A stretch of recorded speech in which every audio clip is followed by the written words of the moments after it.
Welcome back, everyone. What breakout sessions did you enjoy? Did you make a new connection in the networking area?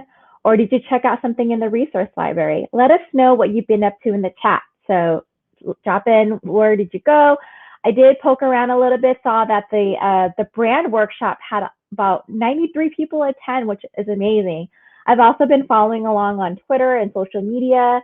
A Twitter participant said that they were sharing some highlights from their work, from their breakout session. Joyce from YMCA Albi is sharing how they advance youth economic empowerment by building entrepreneurial and employment skills among underserved youth in the Philippines.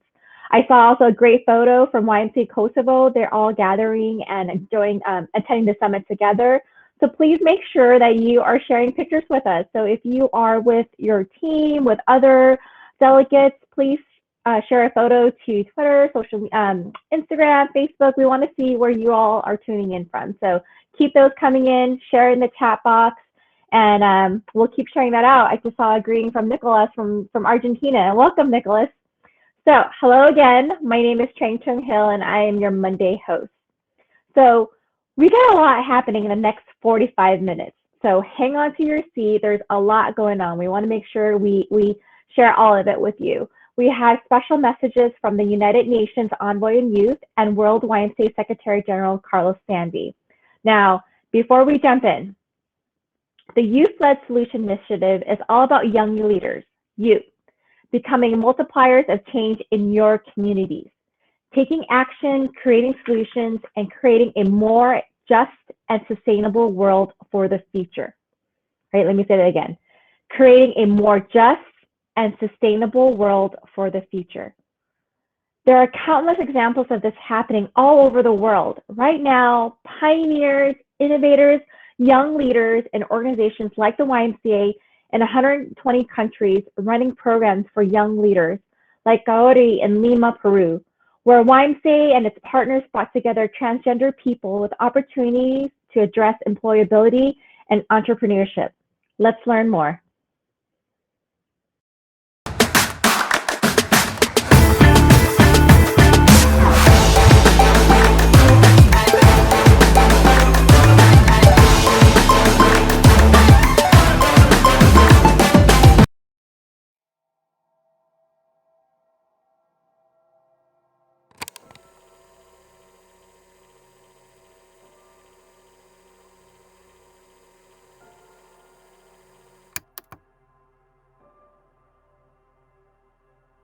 Soy Kaori Tonamatzanama, una mujer transgénero con 28 años de edad, integrante en el proyecto Entrelazando Camino Perú, programa dirigido para el colectivo LGBTI. Soy de la ciudad de La Selva, Perú. Tengo viviendo 9 años acá en la capital de la República. Salí de mi casa por problemas familiares, por mi identidad de género.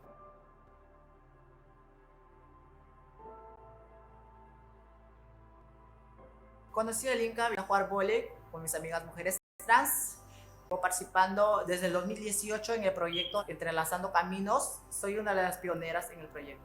Hola, ¿qué tal? Yo soy Cintia, soy la coordinadora del proyecto.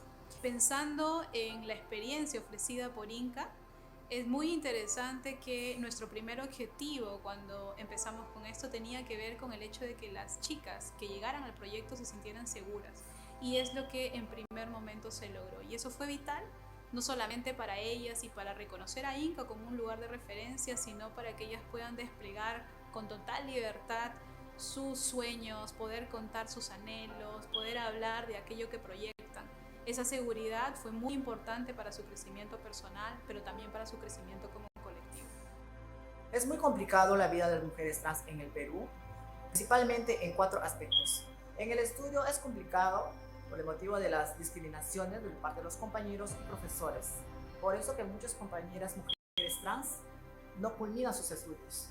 En el trabajo es muy difícil porque no valoran nuestra capacidad, solo se fija en nuestra identidad de género.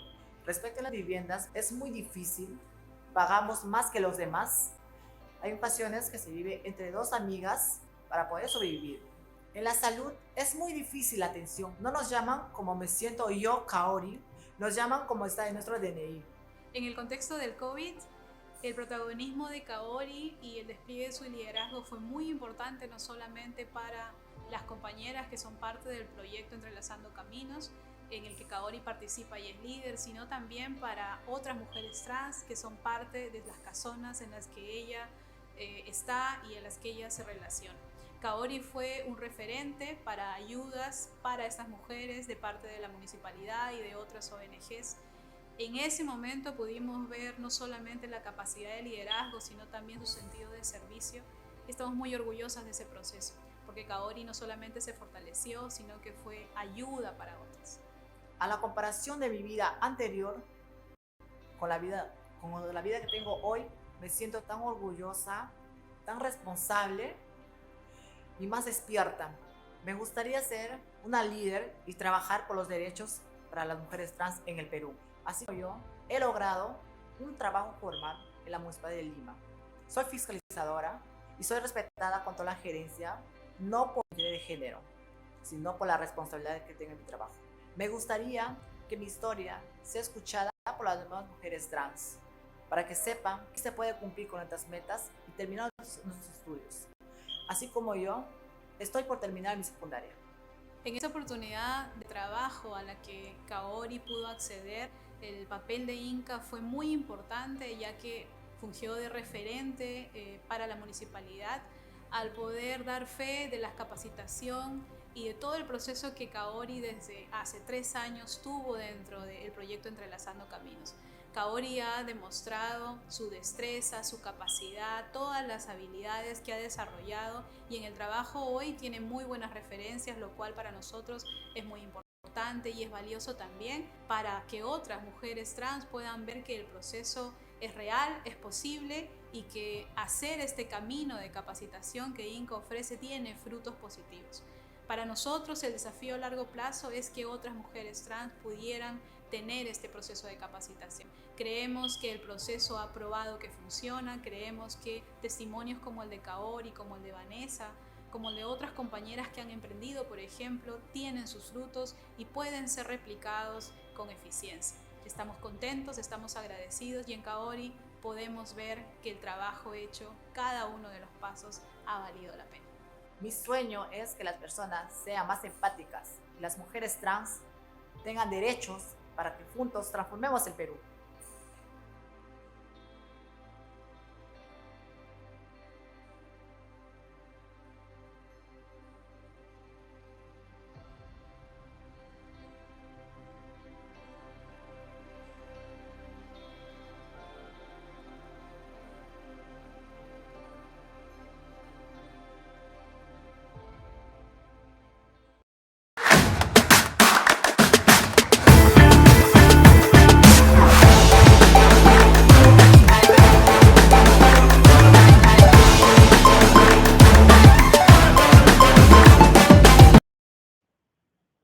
Wow. Let's take a moment to really take in that video from YMCA Peru. What incredible work from Kaori, a true multiplier change. The work in Peru to ensure access for the transgender community is truly inspiring, a story of determination and dedication of the Y. Take a moment to think about your own YMCA. How are we creating spaces of inclusion, spaces of belonging, and making sure that everyone feels like they belong? So incredible. Thank you to the YMCA Peru for sharing that. And please, if you also enjoy that video and that inspiring story, there's a term that people are using. Send some flowers, share some flowers in the chat box or on social media, and let us know what you thought and what was really inspiring about that video and that story. So let's go ahead and move on. Now, Jobzmall is the world's fastest growing career community for Gen Z. Our next speaker struggled to land a job himself while he was in college. And after using traditional job boards, he realized how disconnected hiring companies are to the Gen Z population looking for jobs. Jobzmall has grown to a size of 1 million job seekers. Utilizing video resumes and video job ads, its founder and our first keynote speaker, just 26 years old, was honored as Forbes 30 Under 30 due to his achievements and contributions to the employment technology scene. Please welcome Nathan Kandaner. Hello, thank you so much, Trang. Very happy to be here. And thank you very much, YMCA, for actually believing in youth and taking an action for it. A lot of people, a lot of organizations, politicians, business leaders, they all talk about youth, young people, our children, but they don't do anything when it comes to actually taking action. And as everyone can relate, talk is cheap, but action speaks louder for itself. And YMCA here, all across the globe, is committing into actually empowering the youths and making this lovely event come together. So I'm very, very humbled and appreciative, and as I said, humbled to be part of this conversation. So what I really want to talk about today is actually share you my story in a very, very compact way, in its compact version possible. And that's the only story that I can share, my story. I can't tell anyone else's story, and I should not be telling you how your story should be like. I can share my story, and I can give you a few takeaways from my story that can be applicable to yours. So what happened to me is I have a Turkish background. I grew up in Turkey. My parents are very diverse themselves as well. And I came here to United States. I'm currently in California, a very cloudy California day. I came here to study in college at University of Southern California. Now the problem is, during the college, I had to apply for internships. I had to apply for jobs. And as a 19-year-old, your medium of how you apply to jobs is very limited. You don't have a resume. Because resume by its essence is about your past. And if you're a 19-year-old, if you're a 20-year-old, if you're in your early 20s, you're not going to get a job for your past. You're going to get a job for your present and your potential. And in resumes, you can't really display any of that. So the entire job finding process was really, really alienating for the younger job seekers. That was the problem that I experienced myself and all my friends as well. In fact, the story goes, we were all sitting around a table and applying to jobs, and it was a horrendous process. And one of my friends asked the other friend, "What font are you using in your resume?" And I said, well, the fact that you're using Calibri over Times New Roman, if that lands you your next job, the entire process is broken. I was really, really frustrated and anxiety driven. And I didn't know what to do. And I felt like that was my problem. That was my fault. And all of us felt that way. But it really isn't. So out of that conversation, we asked ourselves, well, if we were to do such a process, how can we do it? Well, the solution that worked for us was video resumes. The solution was video. And also video job ads, video to get to learn about the company. Now, this seems very obvious, extremely obvious. But that wasn't the case when we were starting this, still isn't. A lot of companies didn't like that. A lot of recruiters didn't like that. A lot of the job seekers I talked to loved the idea, but a lot of companies I talked to was very skeptical of the idea. But at the end of the day, we believe that that was really necessary. I'm really simplifying the story of Jobzmall. This is not even 1% of it. But we ended up building this platform in order to be human, show yourself, show your potential, and change the status quo. Basically, we believe that this was needed because we're not crazy people. If we believe that this was needed, we wanted to pursue it. So we started Jobzmall out of that foundation. It wasn't easy. We took a lot of beatings. When you pursue your own idea, you have to be resilient. You have to have grit that really pushes you forward. So I wasn't able to find a job using traditional methods, but I'm very happy that the solution we ended up building over the years have helped tens of thousands of people land their next job. We are a community over 1 million job seekers now within the United States, only in the United States. So my apologies, my sincerest apologies to everyone around the globe right now not being able to access Jobzmall, but we're going to be opening up there as well. We wanted to start and have a good foundation in the United States. So that's a very simple portion of who I am and why I am talking to you today. But what I want to tell you really, really sincerely is that I can't, as I said, and that's what I try to say, I should not be giving you any recipes. It's if I'm telling you this is the way to do it or this is not the way to do it, that's absolutely wrong. But as the youth's leaders of today and tomorrow, what I can really sincerely tell you is there is no clear path to success. And anyone who says you can't do or this is the way you should be doing, they are assuming that based on their own prior knowledge. One simple example, COVID-19 showed us how mismanaged or unpredictable the future is. But when you look at, for example, the traditional education methods, they're laying out education as if everything is certain. These are all the informations you have to know. And this is something I also mentioned in the workshop prior to this speech. If you are a 14-year-old right now in high school, and if you're planning to go to a 4-year university, technically the society tells you this is your next 8 years. They guarantee you this is your next 8 years and these are all the modules you have to learn. But the problem is no one knows where the world is going to be in 8 years. How the hell are you how are you supposed to be taught the next 8 years when the world itself doesn't know the next 8 years? The world doesn't know the next 1 year. If they did, trust me, everyone, it would have not been the case.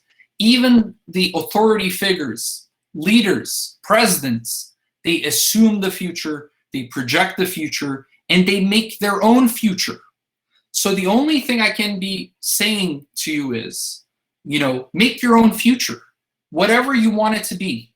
You see a problem and you don't like the solutions, go for your own solution, the one that you really think is better than the other solutions. And don't expect everyone's going to love it. Everyone's there to ruin your solution. They're going to be skeptical. But if you really believe that that is the route, that is the best solution, and you have the data to prove it, and you have the know-how to actually pursue that, make your own future. That's what all of us across the globe. I can't know the problem in, for example, Cameroon, but you can know it better because you're there. And if you believe the solution is there, don't let other people pull you down. Be resilient. Remember that we're all human and we're all projecting our prior knowledge to future. So that's what I try to do in my own experience and life. And that's still what I'm doing. I'm not saying this is what I know and this is the best. We're all still a work in progress.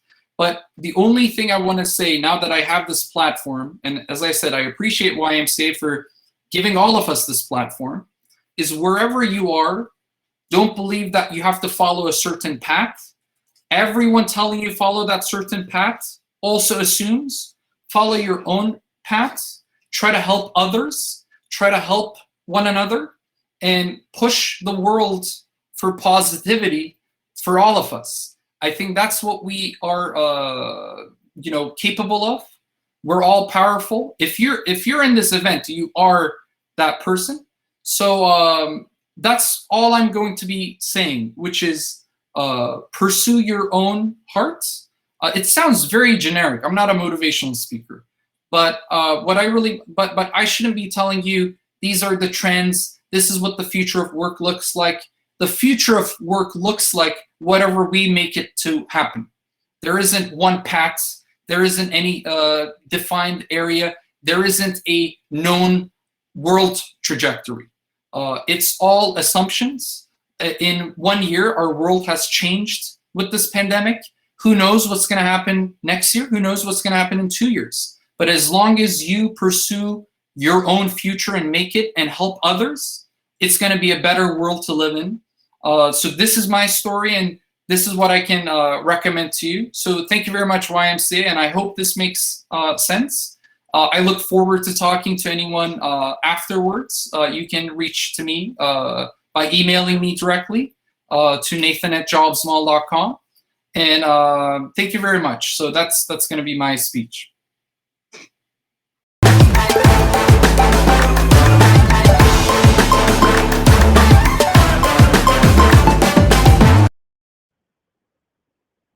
Thank you, Nathan. As a little seasoned young leader, your remarks was definitely resonating. What I took away from that is there's no clear path to success. It's a work in progress, right? Nathan shared with us, if you see a problem, go ahead and find a solution that works for you. Make your own feature and do not worry about sort of the path that you're supposed to be on. That path is going to be messy. It's going to be uncertain. But what I truly believe that we can create the world that we want to live in and create the solutions that we think will be helpful for the world. Again, I think with this particular summit, it's providing the tools and resources. Here you all are after the 3 days. Here are the tools, here are the resources. How are you going to forge that path ahead to make that future that you want? So thank you again, Nathan. That was incredibly helpful and inspiring. Folks, if you want to learn more about Jobzmall, there are links in the reception area. So hold on, I think it's the right side of me. So I think there's like tabs right here on my right side of the screen. If you want to check out more about Jobzmall, visit the reception area for those links, and you'll be able to explore some of what Nathan mentioned earlier. So again, thank you, Nathan. So everything you'll take part in over the next 3 days is geared towards prepping you for post-summit activities, when you will form teams with other leaders and join the growing solutions teams community around the world. Our next two guests did exactly that, came up with a solution, pitched their idea, and then received seed funding and mentorship. But it all started at the Youth-Led Solutions Climate Action Summit. That summit helped them to ideate and design solutions, and they are now here to explain how you can get the most out of this summit. So to introduce them, I welcome Maricris Saldarriga, Program Manager at World YMCA. Maricris? Hi, everybody. Thank you, Trang, for that introduction. I'm happy to be here. Yeah, as you said, we have today with two participants from our first Climate Action Youth-Led Solutions Summit that happened in October 2020. And I'm happy to introduce you to Serena Juan from Taiwan, and also from Peru.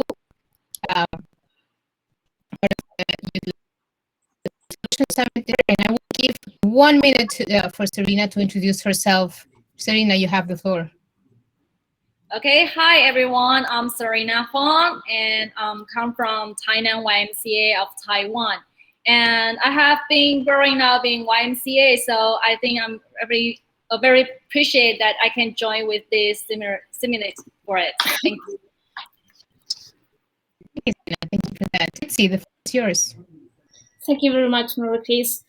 I'm from YMCA Peru. I'm Betsabe. I'm 29 years old, and I believe anything can be possible with faith and hard work. Our age is not a limit for us to accomplish great things. That's why I've been volunteer for 15 years in the YMCA Peru and co-founded a social enterprise to stimulate social entrepreneurship, putting my knowledge, experience, and talent at the service of my community. Thank you, Betsabe.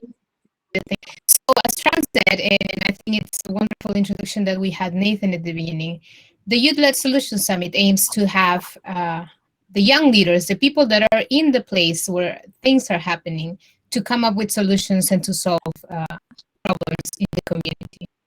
So I will start with one question. What aspects of this to sign up? And Serena, you go ahead.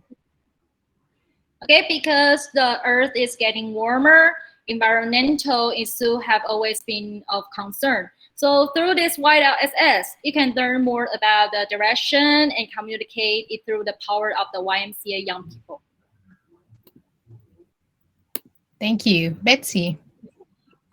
Well, I am a passionate woman who focuses on finding solutions to the world's biggest problems, working from my community with a wider vision, and the last summit's call showed me a possibility to collaborate with others, with my friends, to take climate action which I consider imperative. I'm really looking forward to being a part of such an experience one more time in the Future of Work Summit, like right now. Thank you. Thank you both. I think I'm maybe breaking up a little bit. I hope you can hear me well. Sorry, is that bandwidth sometimes happens problems. But then we go to the second question. How was your own experience at Action Youth-led Solution Summit?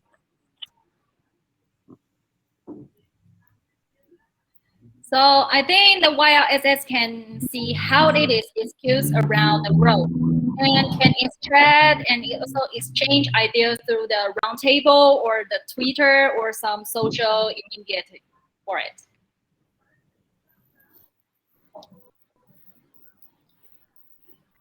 Well, by me, it was definitely a good the opportunity to build a project from my and my team's ideas and make it happen.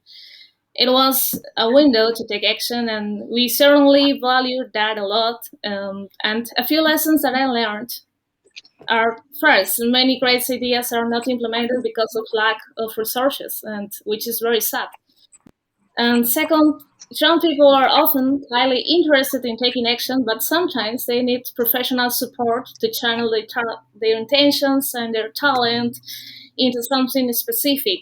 And three is that ambition is fundamental for world-class actions. You're never thinking big enough. Thank you. Thank you for those thoughts and the very insightful experience that you had on this in the first Youth-led Solution Summit. So, what was the biggest impact that you and yourselves by attending the Youth-led Solution Summit? I think the YLSS give a sense of mission. So although we can change the environment at the once, but it can grow little by little. So I think it is the great head on me. Well, I would like to talk about the impact it had on my team, not only on me. First, it's a challenging experience, so we have learned a lot about climate change, communications, teamwork, problem solving, project management, and many other things. And second, I think we've never been more conscious about our potential to influence our community. And third, our innovation has been seen with many more people that we could have expected, giving us the impulse we need to snowball our solution and project its impact to the future. That's great. Thank you, Betsabe and Serena, for sharing with us. I think the work that you have been doing and that you are doing locally, your solutions, this is what the world needs to see. That us as young people can take change in our own hands. And as Nathan was saying, there is not a single path. There's different ways of doing things. There's different ways how we can approach. And I think on Wednesday we will be back so that you can hear more about the solution team process that that Betsabe and Serena are implementing in their local communities. So you will get to know a little bit more, but this is just for you to know how the Youth-led Solution Summits can influence you. So we encourage you to attend all the plenaries, all the sessions that you can, because this will have a big input in your project, in your life, in your community. And this is what we do at YMCA. We want to empower you. We want to give you the skills, the tools, so that you can impact, so that you can make that change in your community. So I thank Betsabe and Serena for joining us today. And we will see you again on Wednesday. Thank you very much. Thank you. See you on Wednesday. Bye. Bye.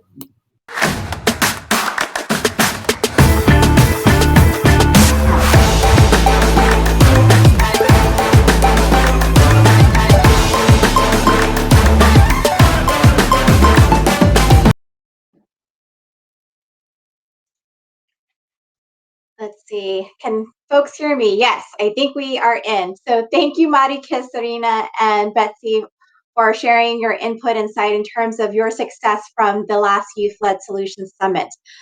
Like Marika said, they'll be back on Wednesday during the closing plenary, back here on this stage to continue that conversation. So again, please make sure to keep those comments coming into the chat box on social media. And those who were part of the Youth-Led Solutions Summit last year, let us know how did it go for you. So if you are also one that participated, please drop into the chat box on what was helpful for you during that process. All right, now you've heard a lot about the Youth-Led Solutions Initiative already, but let's take a quick look at what it's really all about.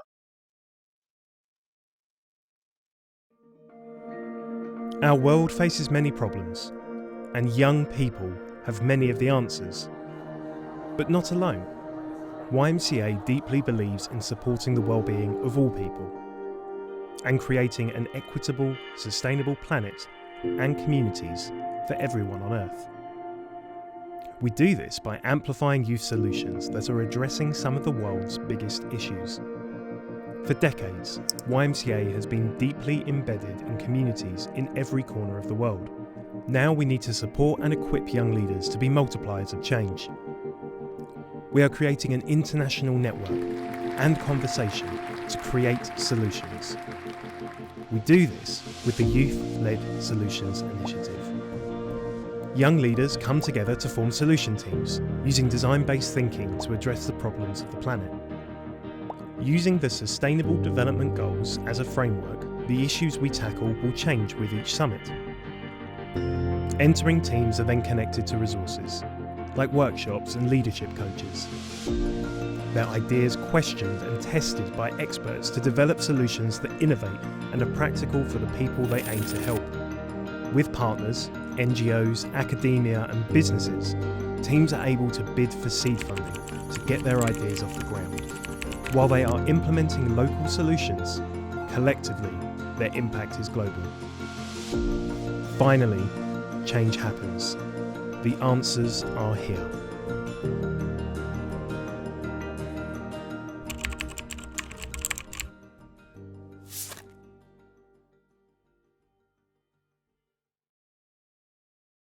We can't wait for you to be part of this journey, to take action and instigate change.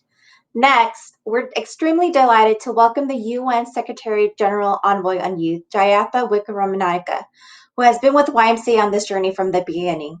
She was appointed to her position in June 2017 at the age of 26. In her role, Jayatha works to expand the UN's youth engagement and advocacy efforts and serves as a representative of and advisor to the Secretary General.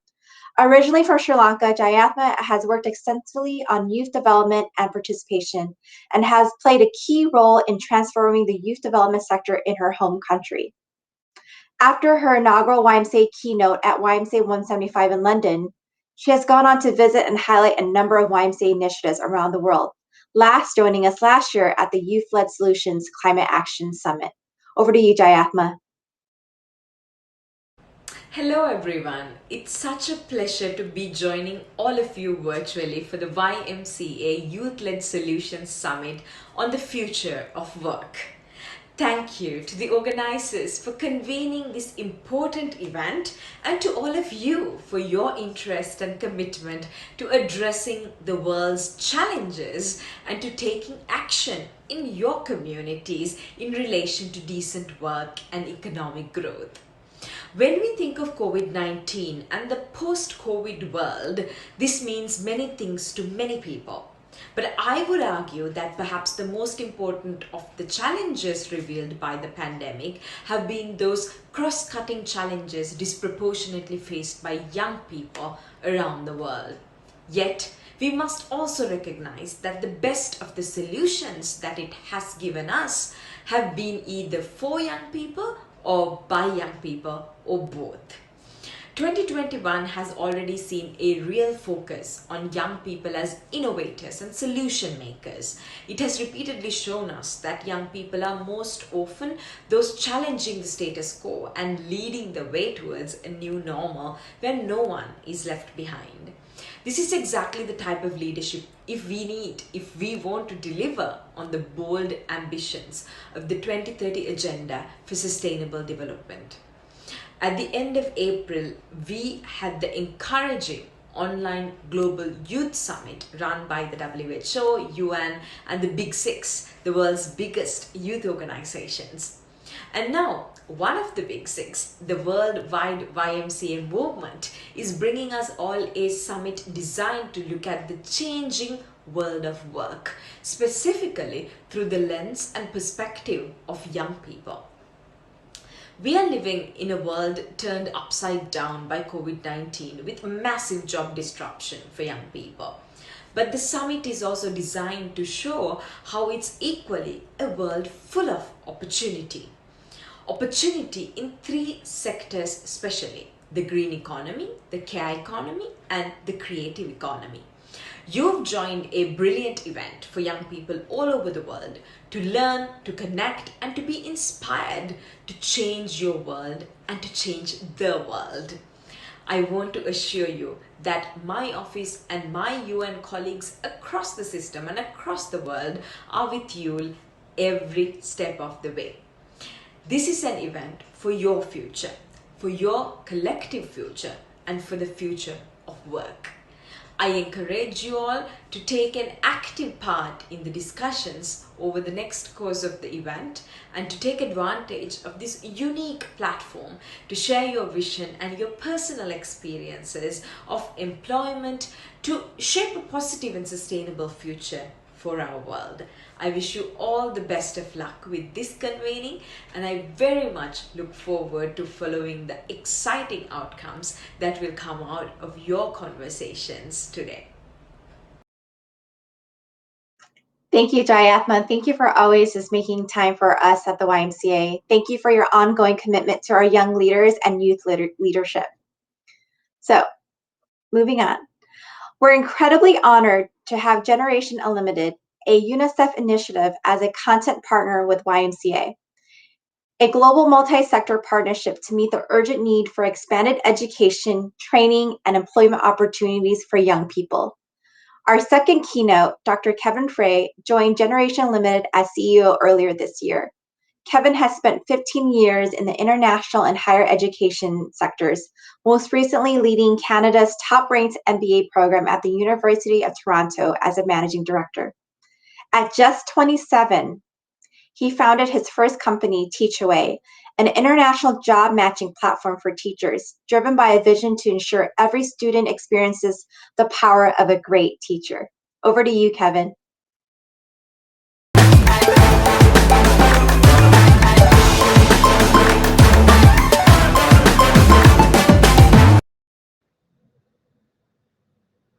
Thank you, and good morning, good afternoon, and good evening. I'd like to start by thanking the YMCA for inviting me to the Youth-Led Solutions Summit on a topic that is very close to my heart, the future of work. Thank you to all the participants and colleagues joining us here today, especially young people. The future of work is a complex topic to speak about because it's changing so quickly.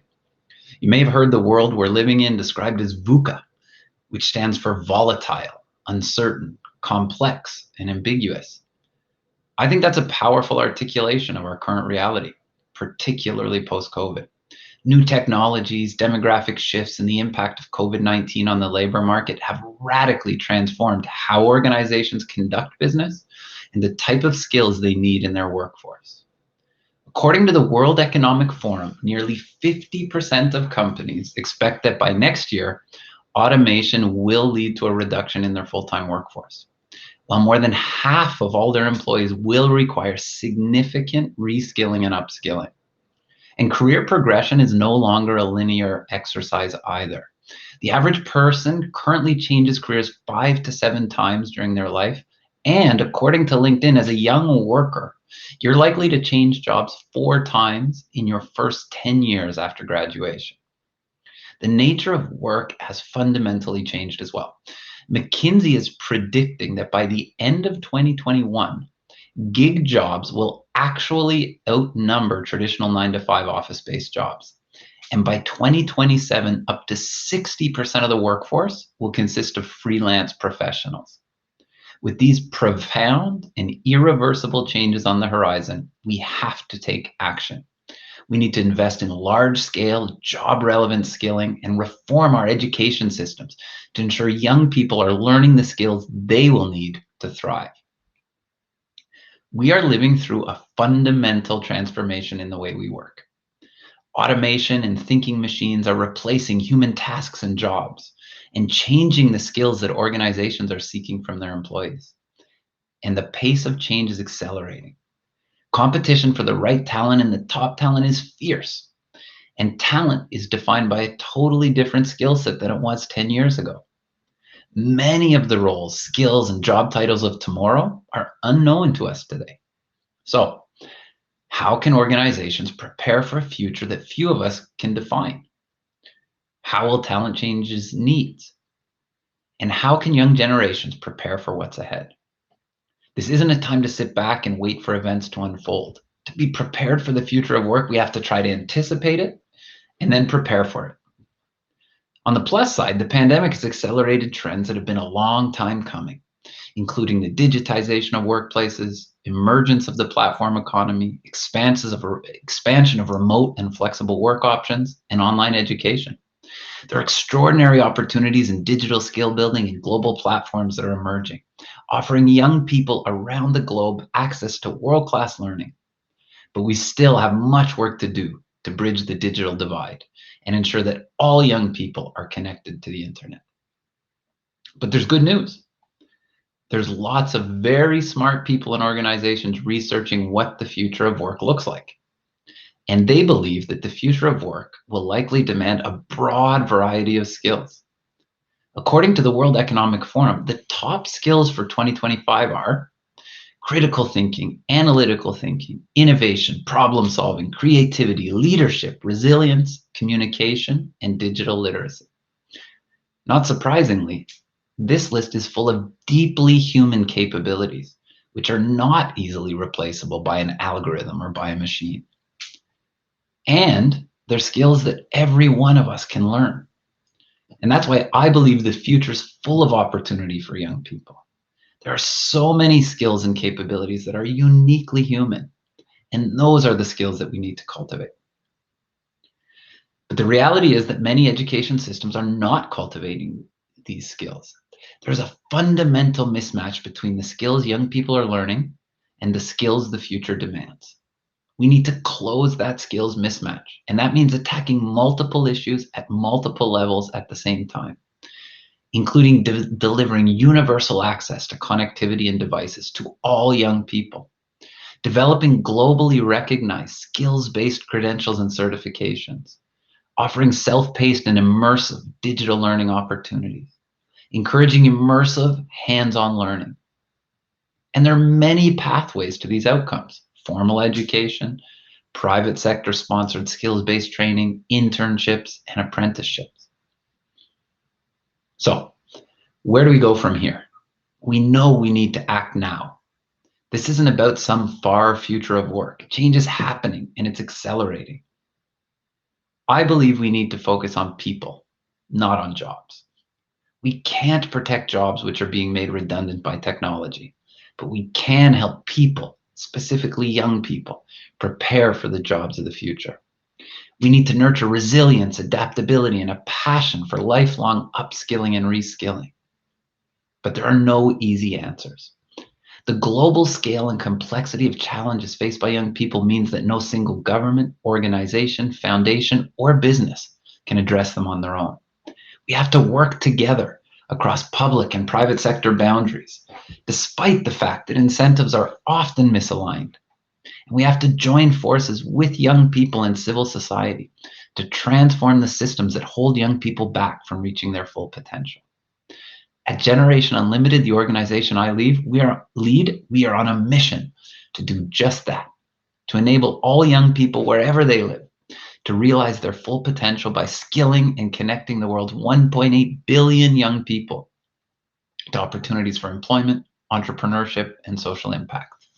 Generation Unlimited is a public-private youth partnership. We call ourselves the world's first PPYP, currently operating in 47 countries across 7 regions, that rallies major private sector corporations, governments, heads of state, CEOs, civil society organizations, UN agencies, multilateral development banks, and most importantly, young people themselves. And I'm proud to say that together in partnership with our public, private, and youth partners, we've co-created many globally scalable programs to empower young people. We've partnered with Microsoft to train and certify 10 million young people in 15 countries. In Brazil, we're working with a coalition of 85 private sector partners to connect 1 million young people with job opportunities. And in India, we're working with PwC to upskill 300 million young people for the future of work. And these are just a few examples of many programs. But one thing is consistent. In every partnership we build at Generation Unlimited, we bring the public and the private sector together as partners to prepare young people for the future of work. We do not believe that solutions sit within the public or the private sector. They sit in cooperation, in collaboration between them. But GenU is a partnership that's steered by young people because young people understand the challenges they face and the future they want to create. Keeping young people at the center of everything that GenU does has been a critical driver of our success and impact. I believe deeply in GenU's strategic vision as a catalyzer of public-private youth partnerships around young people. And I call on public and private sector leaders and young people to join forces to accelerate action and sustain investment so we can jointly deliver transformative impact on a global scale. Close collaboration between young people, education innovators, policymakers, and businesses, with a focus on skills as the core currency of the labor market, will deliver positive impact for business, for youth, for communities, and for nations. We need to increase the urgency and enhance the speed of reform. And most importantly, we need to keep young people at the center of it all. After all, and to put it in GenU terms, it's your time, it's your turn, and it's your future. Thank you.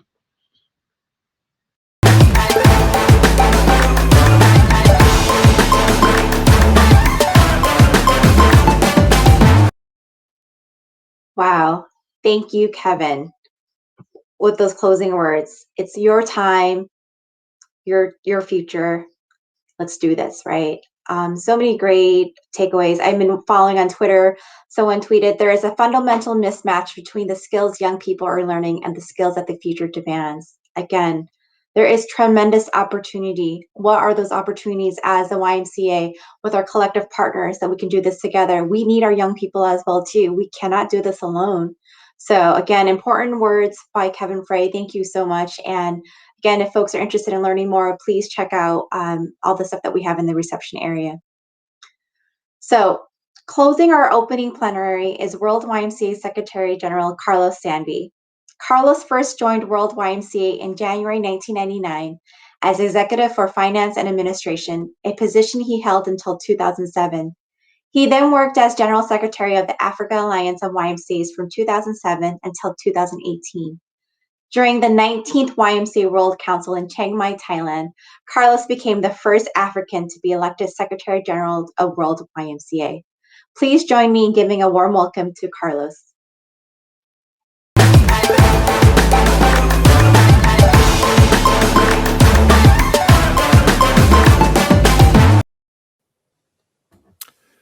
Thank you, Trang. Good morning, good afternoon, good evening, and even good night to our friends that are from the Pacific. What a great day. We have been planning for this event. I say we. Young people were planning for this event for a time, and to be part of it is so amazing. There is a say in French to say, le futur appartient à ceux qui se lèvent tôt. If I translate it literally, future belongs to those who wake up earlier. but the real translation is the future belongs to those who prepare themselves for it. This is how I summarize this first day of this summit. We can choose to look at the gloomy part of our world today. We can allow ourselves to be depressed and discouraged. The future of work is very uncertain. But we also heard that there's a lot of opportunity. We can be paralyzed to know that 250 million jobs have been destroyed by COVID. But YMCA and its partners, we have decided to look at the 150 million jobs to be created in the next 5 years. This is where we stand. We are looking on this opportunity. 150 million jobs, this is for you. Our commitment is to make our institutions, the YMCA and all the big six organizations and other partners, Generation Unlimited, all the partners who join us, University of San Francisco, all of them. We want to be a place you call home, where you can find the inspiration and the motivation, and also the resources to positively influence the path to the decent and sustainable job. I heard today in one of the panels that the future of work is the future of education. That was a quote from Alice Maréchal from the Geneva Graduate Institute. The future of work is the future of education. I also heard from Marco Tavanti that lifelong learning is what is at stake today.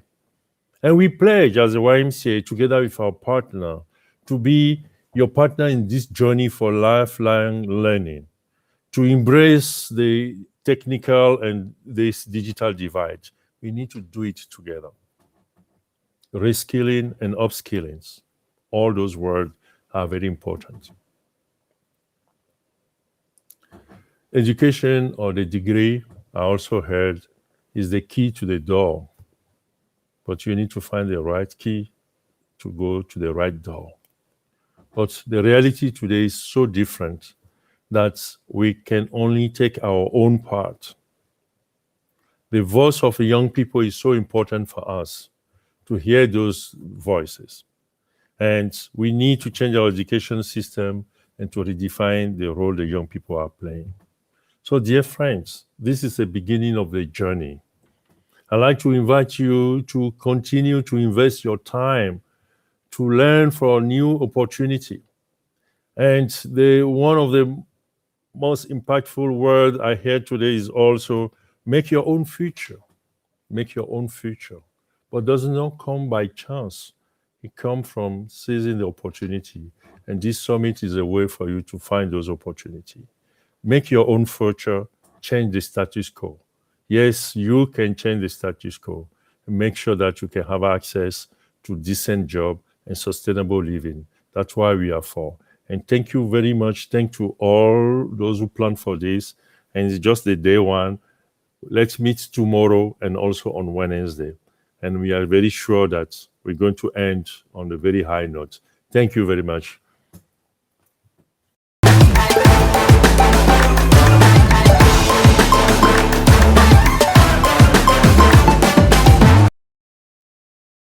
Thank you, Carlos, and thank you for just walking us through today and kind of sharing your highlights of some of the conversation and dialogue that was shared today. So incredible, inspiring. So like Carlos said, we have to do this together.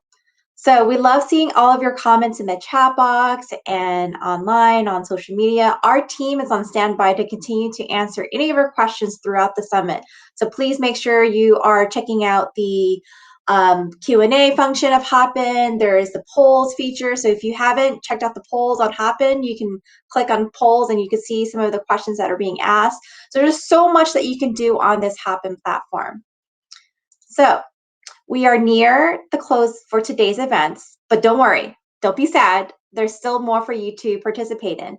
Immediately after we close, we're going to have everyone head over to the sessions area, sessions somewhere around one of these tabs right here, where we have Felicia Masaki and Marike Saldarriaga will host a post-show wrap-up.